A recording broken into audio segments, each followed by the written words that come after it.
આ છે કાગડાની વાર્તા. એક બહુ દૂર જંગલમાં એક કાગડા પડ્યા હતા.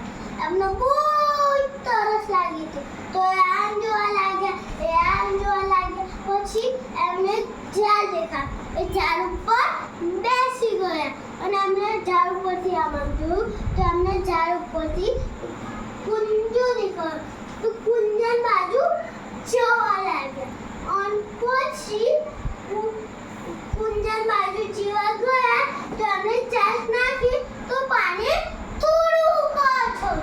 તો એમને સોચ્યું કે કાકડા કઈથી લાવવું. તો એમને આમ જોયું તો એમાં થોડીક વારમાં કુંજન બાજુમાં એક કાકડા બહુ બધા દેખાય.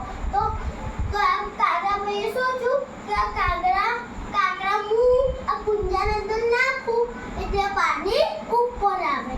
એટલે એ કાગડા ભાઈ હસતા નાખવા લાગ્યા કાકડા અને પછી પાણી ઉપર આવે.